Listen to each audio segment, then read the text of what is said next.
What's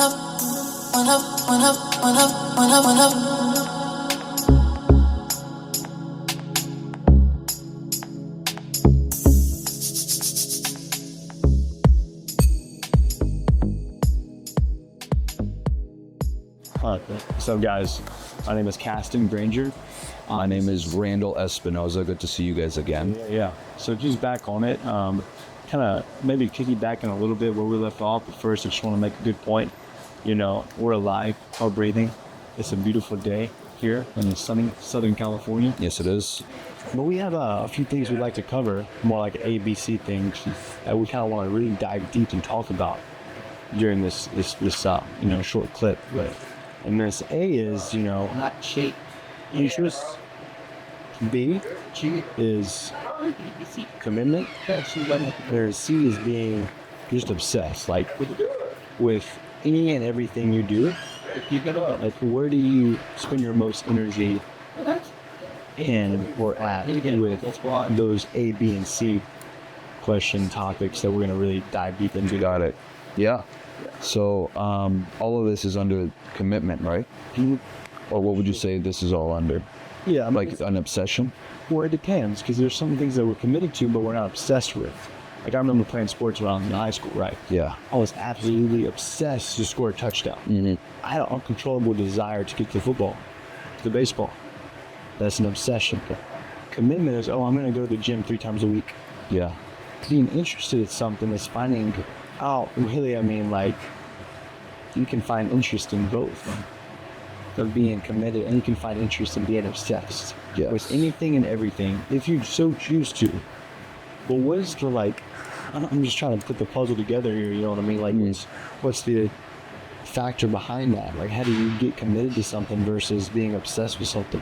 What differentiates, the difference between those two titles? For me, what I've been obsessed with is personal growth and constantly getting better at everything that I do. Even. And how I commit to that, how do I show my obsession in the fact that I do it every single day.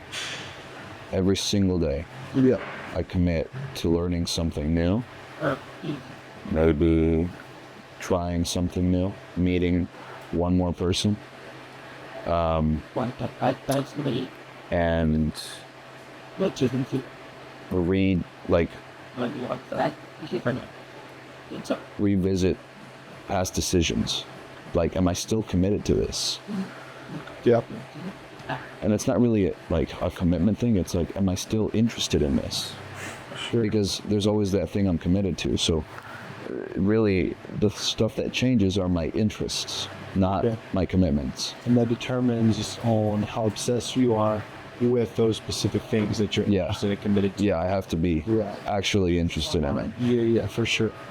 What's the most thing you would say, out of anything that you're interested in or committed to or obsessed with? I'm interested in strawberry watermelon. Okay. I'm committed to myself. Okay. And my success. Mm-hmm. I'm obsessed with getting better. Okay. Like that? And I'm interested in your way of doing that. Sure, yeah. Wow. Okay. What about you? Well, great question. I appreciate you asking me that. So, I'm committed to winning every single day. And whether that's small wins, whether that's big wins, Win the Day, great book, by the way. Was it written by? Dude, fuck, what's his name? I'm thinking. You read it already? The book? I read the book, yes. And it talks about, stacking and compounding your little wins. Obviously, that's like the name of the game for life. And when you win, what are you really doing once you win? You're actually accomplishing and achieving a goal. So I feel like true happiness and true peace really lies within accomplishing and achieving a goal.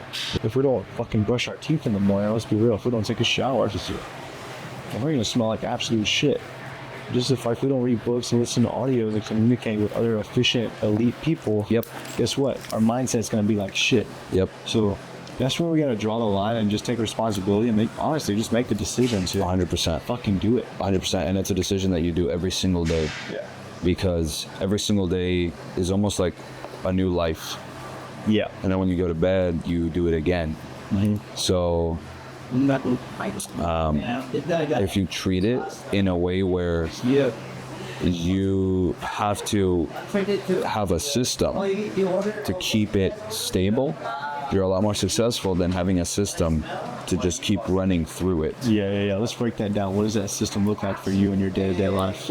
Every single day, I tackle the things that are going to allow me to live another day, and then I tackle everything in between and everything after that. Yeah, right. More specific, what is that? More specifically, I'll do calls, I'll reach out to people, I'll follow up with my clients, I'll make sure, if anyone needs help or they have questions or new things that came up, updates, whatever that is for me to keep everything up to date, that's what I'll work on. Sure. Then I can tackle like anything extra. Yeah. And so it allows me to expand my bandwidth and at the same time learn more, and at the same time like embody more. I like that. I like that answer. Yeah. I like that. Yes, I'm all ears. I was adjusting this because I felt a little discomfort. I have a little pain. I see chronic pain that I live with here. It's in my psoas, right? So I don't know if you know the little tool. It's called a psorite. Some gyms have, elite premium gyms have, like the K is here. What is it? So it's called a psorite. Psorite. Got it. Okay. It's PSORITE. And you lay on it. So it looks like a horseshoe like this. You lay it on the ground, right? And then you lay on top of it. And you have to relax and allow it to get inside of your nervous system. Really, our nervous system is shocked. Yeah. So we're so subconsciously unaware of some of the things that affect us. Like, for example, I tore my ACL, MCL, meniscus in my left knee. A week later, I had blood clots that formed in my calves, which led to an unbalanced, improper dynamic in my body, which then led to discomfort, which led to chronic pain, essentially. That's what I'm getting at. And, how to manage that chronic pain. The Psorite is an incredible tool. Dude, it's so incredible. You can even lay on it. Yeah. That. It's kind of like a foam roller, you guys. But it's just like a half moon. Yeah. Yeah, I've seen that before. I didn't know. What was the name? Psorite.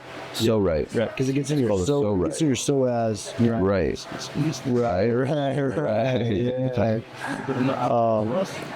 Because you have these little adhesions that stick onto your fascia. Yeah. Our fascia is like our fucking small glue.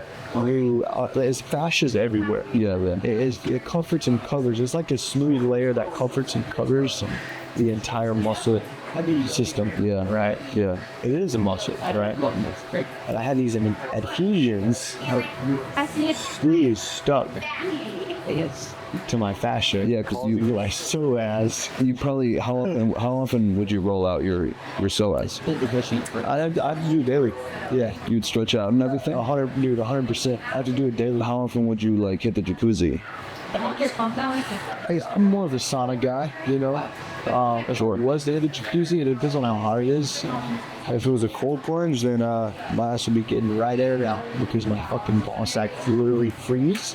And Dribble City is a real thing. Exciting. And not to mention, wait. Not to mention that they freeze. They actually hurt. So it's fucking clean. Yeah, that's called preservation of your genome. Really? I didn't know there was a name for that. Yep. Hey, have you read about Rocky Mountain oysters? You know what Rocky Mountain oysters are, right? It's a good dish. Yeah. Only a few restaurants have them. The Rocky Mountain oysters. Do you know what they are? I mean, I've had oysters before. It's not. Not the Rocky Mountain ones, bro. Oh shit. Fuck. Explain to everybody who doesn't know. I'm gonna try to say it with a straight face. Rocky Mountain oysters is a literal whole testicle. One single testicle. Testicle. Right. Well, there's two, obviously. One nutsack. Right. But they take one of the testicles and cut that bitch like an onion. Yeah. And they batter that bitch up and fry it. Sounds so delicious, dude. It's like calamari, but better. It's more fatty, you know. You know, it's a solid meal. So we should cook some of that for our men's group. We should do it here. We should Cook some. do like when we do our business seminar and mastermind. We'll have an event set up. We'll literally have a table of free dishes. We're gonna have a table of ball sacks. Liver, raw Rocky Mountain oysters. I don't want raw oysters. I don't want a dozen raw oysters. I just want one raw Rocky Mountain oyster. The what? The Rocky Mountain oyster will give you so much fucking testosterone, bro. I'm so fucking ready. It's a literal beer peppermint stuff. Yeah, Literal, it's like 5 times the size of yours. And you can saute it, you can grill it, you should like just put in a crock pot, dude. Like you just dump this out. No, I think breading it and frying it is the move. That's the move. You know why? Because it's crispy and soft at the same And time. it tastes like chicken. Tastes like calamari. Tastes like king calamari. No, it's You ever had king calamari? I've never had king calamari. I've just had calamari. Dude, king calamari is a whole nother level. You know, of every calamari. restaurant I go to has calamari, so it's kind of always been kind of a turn off. Just like every restaurant you go has Brussels sprouts or like Rocky Mountain oysters. Not every restaurant has Rocky Mountain oysters. These are literal bull balls. These are testicles. So what I mean? So how do you like your Rocky Mountain oysters? Is it kind of like steak when you order them? It's more like an appetizer. It's more like calamari. And it's like little bitty, this little almost like little nuggets. And then you can also get them like onion rings, right? So I've had both, but it's not like your typical onion ring. It's like very thin and like more like a calamari. You would think it's calamari if they made it like an onion ring, but the real OGs make it like a literal onion, a slice, and they batter it up and fry it up. I've done that with deer heart. Deer heart, raw liver, and backstrap is the ones who don't know what I'm talking about. The backstrap is like, What about cooked liver? sweet meat. Well, I'm gonna tell you, you're gonna grind all of this up together, and you're gonna Oh my make God. a patty, Oh my God. Yeah. Let's do it. Let's do that. and you're gonna smoke it For how long? Under what kind of wood? 2 to 4 hours. You a little stoker smoker. Sweet kind of. I want a sweet smoke. Yeah, maple.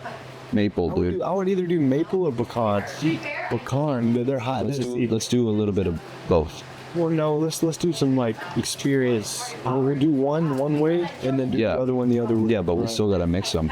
And then we can fry another one. You don't want to mix woods? Is that not a thing? I mean, that's a really good question because I feel like I've never mixed woods. I feel like you would be kind of like producing a wine. Right. What time is it right now?